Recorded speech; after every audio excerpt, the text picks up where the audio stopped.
Bismillahirrahmanirrahim. Assalamualaikum warahmatullahi wabarakatuh. Waalaikumsalam. Bismillah, alhamdulillahirabbil alamin. Asyhadu an la ilaha illallah wa asyhadu anna Muhammadan abduhu wa rasuluh. Allahumma shalli ala Muhammad wa ala ali Muhammad. Rabbi israh li sadri wa yassir li amri wahlul 'uqdatam min lisani yafqahu qawli. Amma ba'd.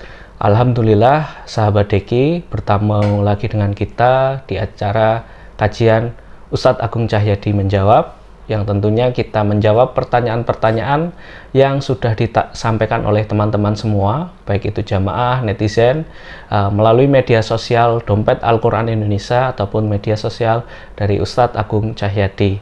Insya Allah pertanyaan-pertanyaan yang beruntung sudah kita pilih, yang insya Allah nanti akan dijawab oleh beliau langsung, Ustadz Agung Cahyadi. Acara kajian ini diselenggarakan oleh Deki, Dompet Al-Quran Indonesia, lembaga amil zakat resmi di bawah naungan Kementerian Agama dan Basnas Republik Indonesia, yang tentunya mengelola dana zakat, infak, sedekah dan juga wakaf, insya Allah secara amanah, profesional dan tepat sasaran. Alhamdulillah di sebelah kita sudah ada Ustadz Agung Cahyadi. Assalamualaikum Ustadz. Waalaikumsalam warahmatullahi wabarakatuh. Alhamdulillah sehat Ustadz. Alhamdulillah baik-baik. Alhamdulillah tentunya kita sudah siap dalam Ramadan tentunya kali ini. Mudah-mudahan ibadah kita di Ramadan kali ini diterima oleh Allah Subhanahu wa taala. Amin ya rabbal alamin. Oke, langsung saja Ustadz, kita bacakan di pertanyaan pertama Ustadz. Ustadz Afwan izin bertanya terkait yang lagi viral hari-hari ini Ustadz, terkait BBM Pertamax yang dioplos. Bagaimana hukumnya Ustadz pelaku yang melakukan itu, dan apakah mereka mendapatkan dosa jariah karena yang dibohongi seluruh rakyat Indonesia yang beli Pertamax Ustadz? Apakah dosa jariah, maksudnya mungkin dosa karena membohongi banyak orang ya Ustadz? Apakah itu ada Ustadz? Baik. Bismillahirrahmanirrahim. Jadi dalam upaya manusia mencari bahan untuk hidup itu harus pastikan caranya halal. Nabi dalam hadis Muslim mengatakan innallaha thayyibun la yaqbalu illa thayyiban. Allah itu zat yang maha baik, tidak menerima yang baik-baik saja. Nah, berupaya untuk menjual atau bahkan pegawai ya dari perusahaan negara dengan mengoplos Pertamax ya, tentunya bahasa bisnis mungkin curang ya. Curang itu sebuah kedoliman, dosa besar. Kalau Nabi itu menyebutkan ghish namanya. Jadi suatu saat Nabi pernah melihat pedagang makanan, rupanya Nabi curiga. Karena Nabi masukkan tangannya ke dalam, ternyata ada basah-basah tuh. Padahal yang kelihatan di luar kering. Nabi tanya, apa ini? Ya Nabi kena hujan. Nah, kenapa enggak Anda tahu di atas? Agar tahu orang. Maka Nabi mengatakan, man wassana wala samin hadis Muslim nih. Siapa yang menipu, benar ini menipu, menutup aib, menutup cacat. Nah, ini berupaya untuk menipu dengan mengoplos, kan merugikan. Nah, ini dosa besar. Dan dosa ini berpotensi untuk jadi dosa jariah. Jadi jariah itu ada dalam Islam.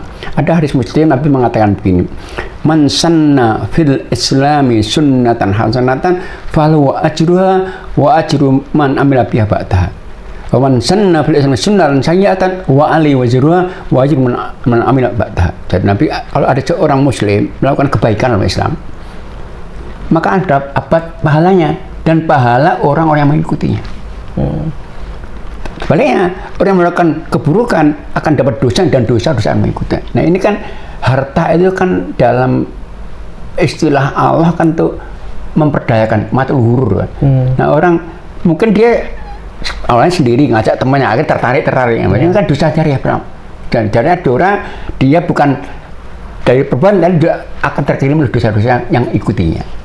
Maka bahaya sekali, dan sekali lagi itu mestinya harus segera ditindak dan tentunya dibenarkan. Iya. Oke, tentunya merugikan negara ini, uang rakyat ya. Kalau ini Ustadz, taubatnya mungkin ini seperti apa pelaku? Jadi taubatnya pelaku itu pertama dia harus meninggalkan dosa itu.